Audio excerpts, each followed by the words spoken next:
Vamos a hacer el estudio de la Parashá Baltanán 5781. Esta Parashá tiene muchos aspectos interesantes. Básicamente nos va a enseñar la Torá cuál es el sentido de vivir los mandamientos.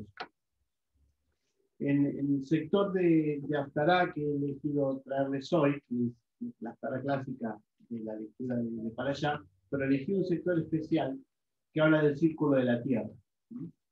Esto está muy cerca está asociado a Cristóbal Colón, está asociado al 9 de Av y está asociado a la bitácora de Cristóbal Colón. La bitácora de Cristóbal Colón tenía BH arriba en sus hojitas, Baruch Hashem. ¿Esto qué significa? Que evidentemente el señor Cristóforo Colombo era judío.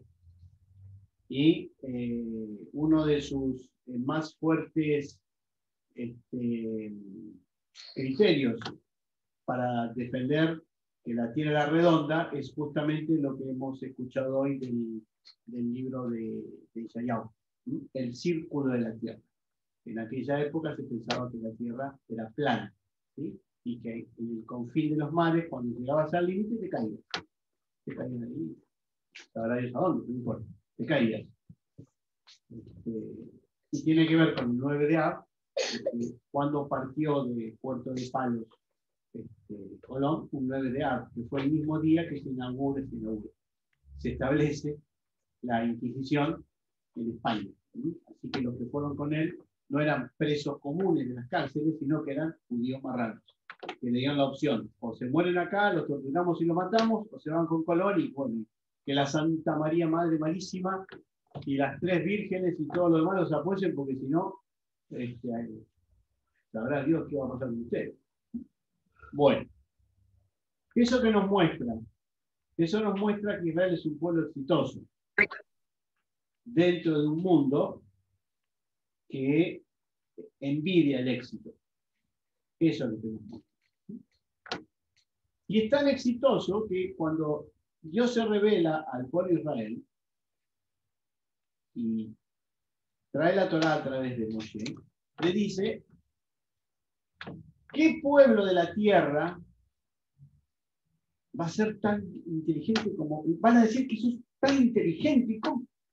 ¿Por qué sos tan inteligente? Porque tienes estos mandamientos que yo te he dado, que te dan conocimiento e inteligencia. Conocimiento de la divinidad, sabiduría y practicidad de esa sabiduría. También Dios le revela a Moshe que Israel se va a alejar del principio básico, que Dios es uno y único, y que Dios fue formado, Israel, fue formado para vivir los principios de la Torá, pero que se va a alejar de esos principios. Y si Israel hace teshuvá, Dios lo va a recibir una y otra vez. Básicamente, ¿cuál es el éxito que tiene Israel continuamente? El éxito de la subsistencia, el éxito de estar siempre presente, el éxito de tener los más importantes descubrimientos. ¿Por qué? Porque de fondo está la revelación divina, que es la misma todavía. Mérito de Israel en absoluto, pues si no sería mérito humano. Es lo que Dios ha decidido revelar a un pueblo para que ese pueblo traiga a este mundo un conocimiento de la existencia, cómo vivir en este mundo y cómo progresar a través de las etapas de la vida para el posterior encuentro con la divinidad. Acuérdense que la vida es circular. Venimos de Dios, vivimos en esta dimensión y volvemos a Dios. En esta parashá también vamos a encontrar uno de los puntos más altos de la vivencia hombre-Dios. Cuando Moisés dice: escucha Israel, el Señor nuestro Dios, el Señor uno es. Y ya sabes, lo amarás con todo tu corazón, con toda tu alma, con todas tus fuerzas. ¿Sí? Y viviremos en función de eso, y le enseñaremos a nuestros hijos, y pensaremos cuando vamos de una ciudad hacia otra ciudad, y cuando entramos a nuestras casas, y cuando salimos, y cuando subimos, y cuando bajamos. Porque la esencia de la existencia es el amor a la unicidad. Y cuando no hay unicidad, hay idolatría. Ahora, puede haber un conocimiento mental, lógico de la escritura. Puede haber un seguimiento lógico de los mandamientos. Eso no es conectarse con la divinidad. Eso es estar en un nivel que es un nivel previo, que es el nivel de la religiosidad, en donde, mediante respuestas lógicas, tengo armado una estructura, pero que no deja de pertenecer a lo que mi ego quiere. Esa es la religiosidad. Lo que propone, lo que nos ofrece Hashem en esta parashá, es que si vivimos los mandamientos, vamos a obtener sabiduría e inteligencia. Es decir, conocimiento que está más allá de la lógica y aplicación de ese conocimiento a la vida diaria. Fíjense ustedes, esta es la búsqueda de Israel desde el comienzo de cómo vivir la Torá. Esto es desde el comienzo. Por eso, cuando Yeshua enseña, le venían a hacer preguntas sobre interpretaciones de Torá. Nada de que lea porque los judíos ponen a los cristianos y todo ese tipo de cosas, ¿no? Puntualmente eran preguntas sobre Torá, aplicaciones de Torá. ¿Cómo interpretar esto? ¿Cómo lo otro? ¿Cómo aquello? Y en el párrafo que hemos leído hoy, se acercó un escriba. ¿Quiénes eran los escribas? Los que mantenían en vilo puntualmente unos versículos de esta parashá. No cambiarás ni vas a añadir nada de esta palabra que yo te doy hoy, de Barín de Deuteronomio 4:2. No hay que tocar ni cambiar nada. Entonces los escribas, el Sofrí, se dedicaba justamente a eso, a transmitir el texto escrito tal cual estaba escrito. Y después, bueno, tenían su interpretación oral que nunca quedaba por escrito en el texto. Se acerca a Yeshua, como hemos leído hoy, y le pregunta, bueno, ¿cuál es el principal mandamiento? Esto es, de todos los mandamientos que tenemos, porque tenemos dos tipos de mandamientos. Los que están escritos, más toda la tradición, que es la sumatoria e interpretaciones de lo que está escrito para ver cómo hay que vivirlo. Bueno, ¿por dónde empiezo? ¿Cuál es el más importante? ¿Cuál es el rector? ¿Cuál es el punto más alto? Y Yeshua le contesta con que Dios es uno en la relación para con Dios. Primero 5 de los 10 mandamientos. Y después contesta, y amarás a tu prójimo como a ti mismo. Segunda parte de los 10 mandamientos.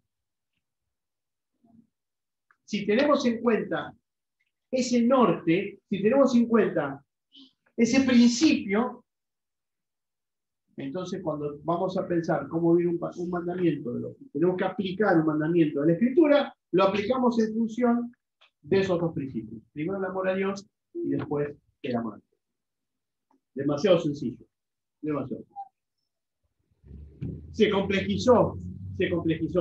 Tenés que creer en Cristo, tenés que bautizarte en su nombre, tus pecados van a ser perdonados, vas a vencer al diablo y entonces te vas a ir al cielo. Eso y lo que enseñó Yeshua no tienen punto de unión. Son cosas totalmente diferentes. Y hablando de cosas totalmente diferentes, quiero hacer acá un intervalo de lo que estoy diciendo, pues voy a volver. Y es, quiero citar la muerte de Esteban en un juicio que le hace el concilio, la corte de Sanedrín. Saben todos quién es Esteban, uno de los 7 judíos helénicos que eran los yamashim, los que se dedicaban a servir las mesas. Entonces, era judío helénico y él enseñaba, salió a hablar, salió a compartir lo que creía con todo el mundo, ¿no? Porque nosotros creemos que Yeshua es el Mesías, el rabino ese, y no se le apareció a él, porque él nunca dice que se le apareció, sino que él hablaba de lo que le enseñaron a él los discípulos de Yeshua. O sea, que ya es entre comillas, segunda generación, pero digamos, segundo nivel de discipulado, así digamos. ¿Sí? Entonces, se ponía a hablar de que tiene Yeshua, entonces, claro que el tiempo ya no es tan importante, porque vino el Mesías. Obvio, obvio. Y que Dios prometió en Baikra, en Levítico, que si cumplimos sus mandamientos, Él va a poner su Shekinah, Betoham, dentro nuestro. Entonces, si Dios pone su Shekinah, su presencia en nosotros, el templo, como templo, pasa a ser algo secundario, porque ya vino el Mesías. Ya está, una vez que viene el Mesías, ¿para qué los sacrificios? Hay un montón de cosas que ya llegan a un final determinado. Esa es la interpretación rabínica, clásica, es farisea, es clásica. Los saduceos pensaban, jamás iban a pensar eso. Primero, porque no esperaban un Mesías. En segundo lugar, no les interesaba un Mesías. Y en tercer lugar, querían el dinero, la plata y el poder. Sencillo. Era su manera de interpretar las cosas. Una elite. Perfecto. Y entonces, ¿de qué lo acusan, Esteban? De que ese rabino de Yeshua, que él proclama que es el Mesías, ese va a destruir el templo y va a cambiar la Torá. Lo que estamos diciendo hoy, está prohibido cambiar cualquier palabra de Torá. Y eso lo dijo Dios. Eso está más allá de los saduceos, de los fariseos, de los cristianos, de los judíos mesiánicos. La Torá no se toca. Como el rabino de Jerusalén, no se toca. Bueno, no se toca, no se puede tocar. Ellos lo acusaron de eso. ¿Pero quiénes lo acusaron? Unos judíos de la sinagoga de los libertos. ¿Y quiénes eran estos? Eran unos que estaban en el Asia Menor por ahí dando vueltas. ¿Y cuál era la pelea? Era la pelea entre los judíos que seguían la revolución de los macabeos contra los judíos helénicos de la revolución de los macabeos. ¿Quiénes eran los judíos helénicos? Que habían cambiado toda la Torá y toda la vivencia por el helenismo. Y había siempre esa disputa. ¿Quién es más judío? ¿Quién vive mejor la Torá? ¿Quién la interpreta mejor? ¿Quién es más cristiano? ¿Quién es mejor musulmán? En todo pueblo, en toda iglesia pasa eso. La disputa se puso entre ellos. Entonces, estos de los libertos los vinieron a denunciar frente al Sanedrín. Mirá lo que están enseñando los judíos helénicos. Esos que helenizan al pueblo. Porque los judíos helénicos aparte se juntaban entre ellos. Por eso Esteban no es un nombre judío. No hay ningún Esteban, es un nombre griego. Venía de familia griega. Vamos, hay que ubicarse entonces lo que estaba pasando ahí. Entonces, bueno, con Esteban le meten testigos falsos porque él no estaba enseñando que Yeshua iba a cambiar la Torá y todo lo demás. Es una tergiversación, obviamente, por el odio. Vienen los testigos falsos, lo que muestra la decadencia moral y ética de los saduceos y de las autoridades en ese momento del templo. Argentina 2021. Más o menos lo mismo. Bueno. ¿Y qué hace don Esteban?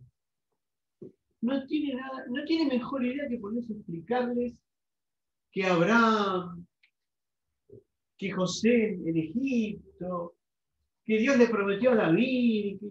¿A quién le está? Un judío helénico enseñándole Torá oral al Sanedrín. Los judíos desde los 5 años estudiamos Torá. La defensa que hace Esteban no tiene sentido. En el sentido que,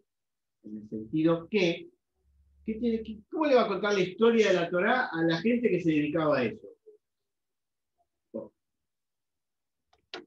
Como no lo miramos con los judíos, no se entiende. Lo que estaba haciendo Esteban era dividir el grupo. ¿Por qué? Porque eran saduceos y fariseos. ¿Y quiénes creían en el Mesías? Los fariseos, no los saduceos. Entonces él está haciendo la historia, indicando que la historia de toda la Torá apunta a un justo. Él estaba hablando de que la Escritura promete un Mesías y que ese Mesías vino y que ese Mesías, y ahí sí les dijo, ustedes lo rechazaron y lo asesinaron.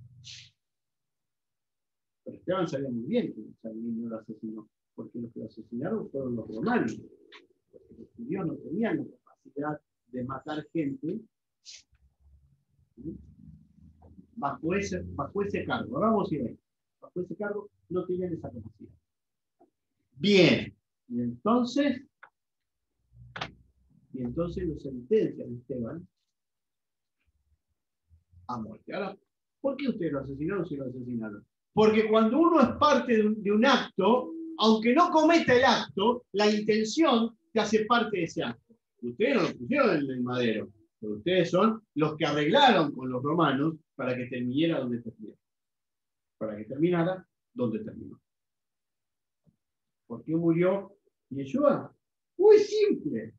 Porque los romanos se lo querían sacar encima. Es evidente.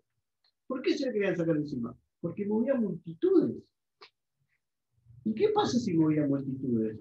Y hablaba en nombre del rey David, y hablaba en nombre de un Dios, y de quién era el que iba a estar gobernando en ese reino. Y que además es el Hijo de Dios. Claro, es el Mesías, es un título mesiánico, es el Hijo de Dios. Y no pueden haber dos hijos de Dios, porque el Hijo de Dios es el emperador. Entonces, ¿qué está pasando acá? ¿Y cómo lo eliminamos si la gente lo sigue? Si lo matamos él solo, se me viene todo el pueblo encima. ¿Qué es lo que tiene que pasar?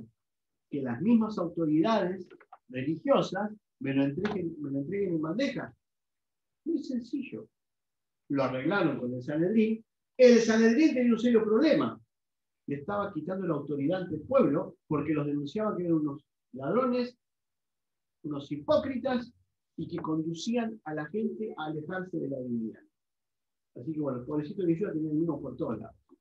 Se ponen de acuerdo previamente los romanos y el Sanedrín y después hacen todas las fachadas, que se los llevan de noche, que testigo falso, como siempre les digo, estaba prohibido reunirse en la corte de noche. O sea, eso fue mal hecho desde un principio. En el caso de Esteban, lo agarran de día. ¿Por qué a Esteban de una manera y a otro de la otra manera? ¿Se dan cuenta de que de fondo? ¿Y por qué a Esteban no lo mandan con los romanos? Si le está hablando de que ese rabino. Porque los romanos en esta no tenían nada, no les interesaba a Esteban. ¿Y qué sentencia le dan? Apedreamiento. ¿Por qué apedreamiento? Porque es Hilul Hashem, es blasfemia. Y la blasfemia se castiga con apedreamiento. Levítico 24. Y entonces, ¿dónde hay que hacer el apedreamiento? Afuera del campamento, según Levítico 24, es decir, fuera de Jerusalén. ¿Y por qué puede el Sanedrín condenar a muerte en este caso y en el caso de Yeshua no? Porque en el caso de Yeshua estaba arreglado con los romanos. En el caso de Esteban, los romanos no les interesaba. Era un problema de la religión de los judíos. Que los judíos se arreglen con los judíos. Mientras les pagues el impuesto, les da igual. Entonces los romanos no tienen intervención. Bueno, se lo llevan a Esteban, como está escrito, como está escrito y recontra retraducido, recambiado. Y se produce todo el procedimiento que nos cuenta el Talmud en el Tratado de Sanedrín, capítulo 41, 42, 42, 43, 44. Con el apedreamiento va una persona, la persona que es juzgada y sentenciada, tiene la posibilidad hasta 4 veces de defenderse. Después de la sentencia, hasta 4 veces que no, pero mire que esto es así, esto me juzgaron mal. Entonces, antes de matarlo, por una cuestión de misericordia y por si las dudas, se volvía para atrás, se armaba el juicio de nuevo, se lo escuchaba, así hasta 4 veces. Las primeras 2 veces se hacía así, las últimas 2 veces decidía el que llevaba la sentencia adelante, el que organizaba la sentencia adelante, decidía las últimas 2 veces si era importante o no importante lo que decía el reo de muerte. ¿Qué fue lo que dijo Esteban? Veo a Dios y veo a Yeshua a mi derecha. Insistís con lo mismo, a la muerte. Lo llevan a la muerte y lo apedrean. Y cuando se produce esto, él dice, cambia los términos, porque por el texto, como está escrito. Perdona a los padres porque no saben lo que hacen. Eso refiere a que a Yeshua en el madero, ¿no es cierto? Bueno, se dice, y lo dice el Talmud, que cuando la persona es inocente y se mantiene, o sea, cuando la persona se mantiene inocente, aún en el momento exacto que lo están por matar y le están tirando las piedras, que eso significa que o los testigos fueron falsos o la decisión fue incorrecta. ¿Y qué es lo que hace Esteban? No tengas en cuenta este pecado. ¿Qué es lo que está diciendo Esteban? Están equivocados. Yeshua es el Mesías. Y así como lo rechazaron a él, están rechazando lo que les he transmitido, de que hay un Mesías, de que ya vino, y de que tenemos que seguir sus enseñanzas. Así que todo lo que cuenta Hechos capítulo 7, está basado en la tradición de Israel y en lo que nos explica el Talmud sobre cómo era el atolonio. Ahora, en el medio de todo esto, aparece una parte de un versículo inexplicable para el mundo cristiano, porque no estudia nada de judaísmo, y le llevan a Saulo las ropas y se las ponen a los pies. Nada más. Claro. Lo que pasa es que cuando se llevaba a la persona fuera del campamento, fuera de Jerusalén en este caso, se iba con una especie de sudadera o trapo blanco, ¿sí? Indicando, bueno, acá está el reo, y el reo tiene que ir diciendo, me van a matar porque yo cometí blasfemia, bla, bla, bla, bla, bla, bla, ¿no? Terminada la ejecución, ¿a quién le dan esa sudadera, ese trapo blanco? Al que estuvo a cargo de organizar que se cumpla la sentencia. No son las ropas que lo desvistieron a Esteban. Era la bandera, el indicativo de por qué esa procesión, qué va a pasar con esa persona, etcétera, etcétera, etcétera. ¿Qué quiere decir esto? Que el señor Rab Shaul, o sea, Saulo en ese momento, fariseo de fariseos, estuvo participando totalmente presente, activo en la muerte de Esteban. No fue un testigo más como, mirá, lo que le va a pasar a ese hombre. No. Era parte de los que se encargaron de que se cumpliera la sentencia. Por eso le ponen la ropa a los pies. En la antigüedad, a los pies, ¿qué es? Es la autoridad de él. ¿Por qué le muestran esa autoridad? Porque era la autoridad que estaba viendo que se cumpliera la sentencia. Ese es Rab Shaul. Y lo hizo convencido. ¿Por qué lo hizo convencido? Porque si ellos hacen mención, decían, no. Porque los judíos helénicos llevaron al pueblo judío en su momento a vivir fuera de la Torá. Y ahora vienen con esto. No. Yo defiendo la Torá. Tan fuerte de la personalidad del señor Pablo, tan fuerte, que la única manera de que él pudiera comprender y que yo era Mesías, es que se le tuvo que aparecer Yeshua, una voz del cielo. Si no, hubiera sido imposible. Y ahí su personalidad, de estar en un extremo, pasa al otro extremo. Y cuando pasa al otro extremo, pasa con la misma intensidad que estaba en este extremo. Bueno, aquí voy. El Rab Shaul no se convirtió, no pasó de ser una cosa a ser otra cosa. No. Cambió su manera de interpretar. Fue la misma persona, pero interpretando de una manera diferente. Estamos creídos que somos algo. Esto es lo que ha enseñado la religión occidental. Sos algo y después el Señor pone su mano en tu espíritu y pasás a ser otra persona. Todo nuevo, todo cambiado. No es así. Eso es una fantasía. Somos lo que somos. Y siendo lo que somos, Dios va interviniendo para mostrarnos un mejor camino. Si Pablo era intenso y era firme en una postura, cuando tomó la otra postura, siguió siendo intenso y siguió siendo firme. La misma persona. Nada más que veía la Torá desde un ángulo totalmente diferente. Por eso llegó al extremo la socialización del judaísmo a los paganos, haciéndolo de la manera más sencilla, pero más fácil posible. ¿Se dan cuenta? Se necesitaba una persona que sea extremista, o para A o para B. Aquí viene todo esto, que así somos nosotros. No hace falta que cambiemos. No hace falta que seamos una persona diferente. Somos lo que somos. Lo que podemos ir haciendo es teniendo mayor sabiduría, mayor conocimiento de la divinidad.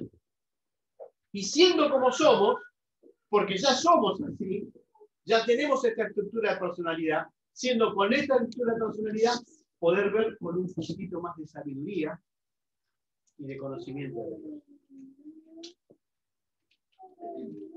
Porque si no, todos tendríamos que cambiarnos el chip, tirar uno y ponernos un chip nuevo, como el del teléfono, ¿vieron? Saco un número y pongo el otro. Y no funciona así. Es mucho más sencillo. Es mucho más fácil. Entonces,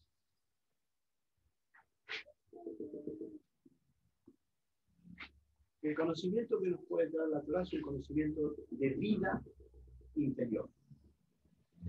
Y los principios para vivir la Torá tienen que estar avanzados en los primeros 5 mandamientos, segundos 5 mandamientos. Primeros 5 mandamientos, amor a Dios con todo el ser, con todo lo que somos, como persona, como personalidad, como familia, con los bienes, con el alma, con las emociones, con el pensamiento, con todo. Y eso, segunda parte de los 10 mandamientos, los últimos 5, eso en sociedad con el prójimo. Ese es el camino del éxito. Ese es el camino del éxito del alma. Ese es el camino del éxito del conocimiento de la divinidad. Porque nos va a decir, cierro con esto, ténganlo presente, por favor, lo va a decir en esta parashá, porque va a ser un mérito para ustedes. ¿Qué? Que con todos los errores que tenemos, con la personalidad que tenemos, con los problemas que tenemos, con todo lo que tenemos, si intentamos vivir Torá, si intentamos vivir la voluntad divina,